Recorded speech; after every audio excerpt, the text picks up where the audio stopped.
حضرت صلی اللہ علیہ وآلہ وسلم پر وحی کا ابتدائی دور اچھے سچے پاکیزہ خوابوں سے شروع ہوا۔ آپ خواب میں جو کچھ دیکھتے وہ صبح کی روشنی کی طرح صحیح اور سچا ثابت ہوتا۔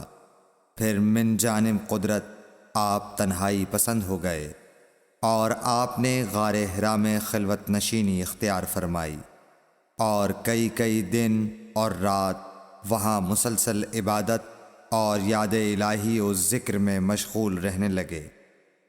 جب تک گھر آنے کو دل نہ چاہتا توشہ ہمراہ لیے ہوئے وہاں رہتے۔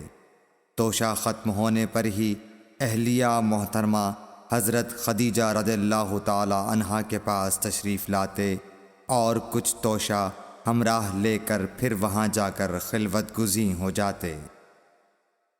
یہی طریقہ جاری رہا یہاں تک کہ آپ پر حق منکشف ہو گیا اور آپ غار حرا ہی میں قیام پذیر تھے کہ اچانک حضرت جبرائیل علیہ السلام آپ کے پاس حاضر ہوئے اور کہنے لگے کہ اے محمد پڑھو۔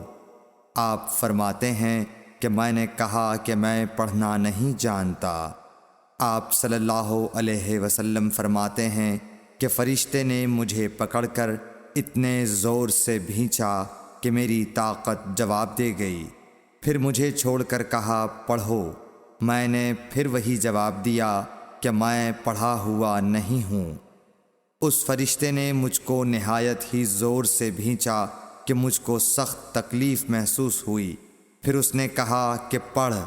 میں نے کہا میں پڑھا ہوا نہیں ہوں۔ فرشتے نے تیسری بار مجھ کو پکڑا اور تیسری مرتبہ پھر مجھ کو بھینچا۔ پھر مجھے چھوڑ دیا اور کہنے لگا کہ پڑھو اپنے رب کے نام کی مدد سے جس نے پیدا کیا اور انسان کو خون کی پھٹکی سے بنایا۔ پڑھو اور آپ کا رب بہت ہی مہربانیاں کرنے والا ہے۔ بس یہی آیتیں آپ حضرت جبرائیل علیہ السلام سے سن کر اس حال میں غار حرا سے واپس ہوئے کہ آپ کا دل اس انوکھے واقعے سے کانپ رہا تھا۔ آپ حضرت خدیجہ کے ہاں تشریف لائے اور فرمایا کہ مجھے کمبل اوڑھا دو، مجھے کمبل اوڑھا دو۔ لوگوں نے آپ کو کمبل اوڑھا دیا۔ جب آپ کا ڈر جاتا رہا تو آپ نے اپنی زوجہ محترمہ حضرت خدیجہ رضی اللہ تعالی عنہا کو تفصیل کے ساتھ یہ واقعہ سنایا اور فرمانے لگے کہ مجھ کو اب اپنی جان کا خوف ہو گیا ہے۔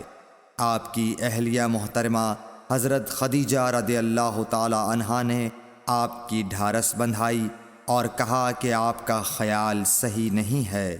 اللہ کی قسم آپ کو اللہ کبھی رسوا نہیں کرے گا۔ آپ تو اخلاق فاضلہ کے مالک ہیں۔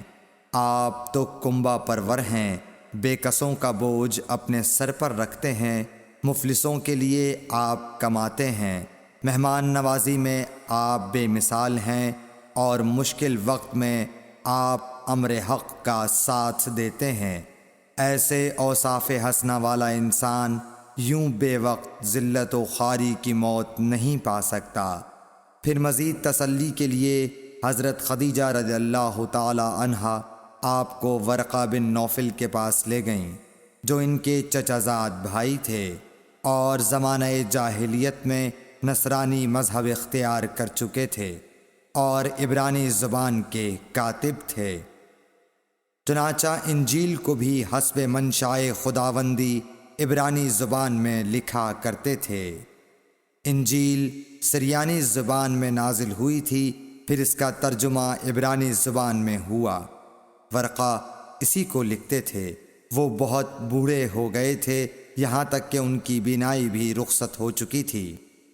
حضرت خدیجہ رضی اللہ تعالی عنہا نے ان کے سامنے آپ کے حالات بیان کیے اور کہا کہ اے چچا زاد بھائی، اپنے بھتیجے محمد صلی اللہ علیہ وسلم کی زبانی ذرا ان کی کیفیت سن لیجئے۔ وہ بولے کہ بھتیجے آپ نے جو کچھ دیکھا ہے اس کی تفصیل سناؤ۔ چنانچہ آپ صلی اللہ علیہ وآلہ وسلم نے از اول تا آخر پورا واقعہ سنایا، جسے سن کر ورقہ بے اختیار ہو کر بول اٹھے کہ یہ تو وہی ناموس معزز رازدان فرشتہ ہے جسے اللہ نے حضرت موسیٰ علیہ السلام پر وحی دے کر بھیجا تھا۔ کاش میں آپ کے اس عہد نبوت کے شروع ہونے پر جواں عمر ہوتا، کاش میں اس وقت تک زندہ رہتا جب کہ آپ کی قوم آپ کو اس شہر سے نکال دے گی۔ رسول کریم صلی اللہ علیہ وآلہ وسلم نے یہ سن کر تعجب سے پوچھا کہ کیا وہ لوگ مجھ کو نکال دیں گے، حالانکہ میں تو ان میں صادق و امین و مقبول ہوں؟ ورقہ بولا، ہاں یہ سب کچھ سچ ہے، مگر جو شخص بھی آپ کی طرح امر حق لے کر آیا لوگ اس کے دشمن ہی ہو گئے ہیں۔ اگر مجھے آپ کی نبوت کا وہ زمانہ مل جائے تو میں آپ کی پوری مدد کروں گا، مگر ورقہ کچھ دنوں کے بعد انتقال کر گئے، پھر کچھ عرصے تک وحی کی آمد موقوف رہی۔ صحیح بخاری حدیث نمبر 3۔